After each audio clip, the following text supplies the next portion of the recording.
Boom! Welcome to Flying Can Ranch in Athens, Texas. I want to talk about something I've reviewed in the past, which kind of got me started talking a lot of trash about the Sauer air pistols and some air rifles that I dealt with. The original one I had is right here. And we're going to pop it out of here, and you can see it both ways. What happened with this is you couldn't hit anything with it. It shot just here, there, yon, everywhere, and then it got to where it would shoot like 4 or 5 pellets at a time. So I just kind of put it on a shelf. We're going to put that over here.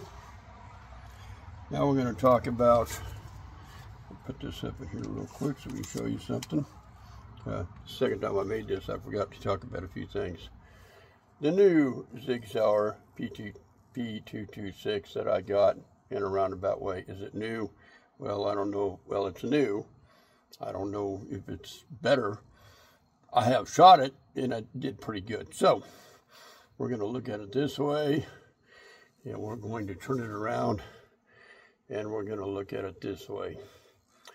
So we're going over the specs very quickly. Sauer 226 blowback. Now I want you to remember that does not lock back on the last round. It doesn't do it. I'll explain that in a minute. So this is a pellet pistol, and it does have a rifle barrel, but you can put BBs out of it, and we're going to go over that. So 177 caliber pellet or BB. Like I said, it's got a rifle barrel, so I don't know how many BBs I put out of it. They say it shoves out about 350 feet per second. And the overall length is 8.25 pounds, and the barrel length is 4.75, again rifle barrel, and the overall weight is 4.75, so just shy of 5-pound gun. Now we'll go over some specs. This does have some really good stippling along here, the back on each side. It has a little stippling right there on this front piece. You do have a rail. You can put a light, a torch, things like that on it.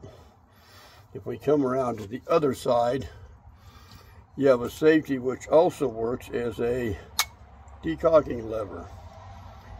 Then you, now this little thing right here does absolutely nothing, and the takedown lever does absolutely nothing.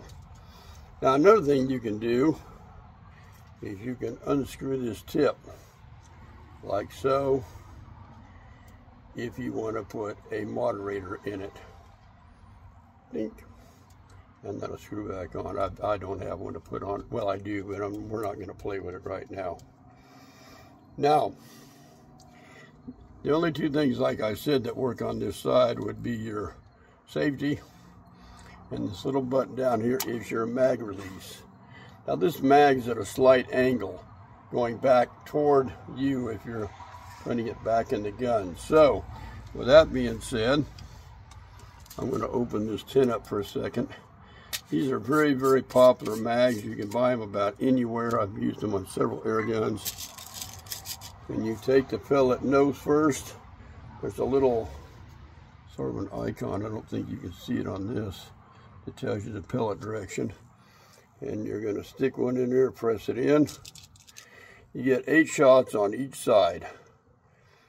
And we'll grab this one and we'll put that one in there like so. And we're going to turn it. And we're going to put another 2 like so. It's a little painstaking, but it's not a deal breaker as far as I'm concerned. The ones I've used in the past. I'm going to load this up while we're talking because we're going to use these pellets as we move forward. Whoops, that one went in backward, but we're not. No, it didn't. Thought it did.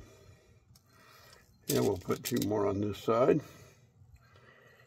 And then all you have to remember to do is after that last pellet goes in, you're just going to turn it around, go to this side, and we're going to do the same thing.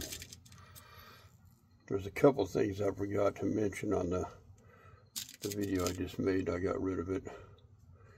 And we're going to go over that on this one. And you got to get them in there real good. And I don't know if this is the mag out of the other gun, so I don't know how well it's going to function. This acts like it's kind of hanging up. Let me spin this around and press those a little more. There he goes. Make sure you get them in there good. And do a couple more here. Quickly. And like so. And one more to go. Now when you're done doing that, again, just make sure that this tilted area that has a little icon in it, goes in first, because you want the back of the pellet facing toward the back of the gun, and you just press it in, give it a good push, and it looks all right. Now,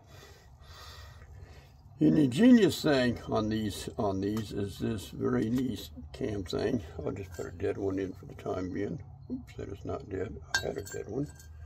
I'm not sure where it went. Well, that's all right. We'll just use this one. Let me set this down for just a second. We'll grab a little Pellet oil. We'll put a little bit of that on there. You're going to drop this in here like so. Once it's in, and once you get started, you got to keep going. Press it until it snaps shut. Now you have a live CO2. I'm going to take this mag out for a second. We're going to test it, make sure it's pressurized. And it did not. So that might have been a dummy one. Nope. But I do have some fresh ones. But that's how you get it in. I'm going to step back over here for a minute, just in case, because that did not have anything to go for it. I'm not sure why that didn't. One moment. Yep, it just didn't puncture it. Let me shake that puppy out of there. Now, one thing I remember about these, they were kind of a pain to get out. This one is going to be a pain to get out, and I can see that already. It's coming. Nope. There it went. So, we'll try another one in a minute, and then you close that back up. Why that didn't puncture, I don't know. But, good question. But at any rate, there it is. So I'm going to put together some targets out here, and then we're going to see what we can hit with it. And that's the way you do it to Fine Can Ranch. I will see you in just a minute.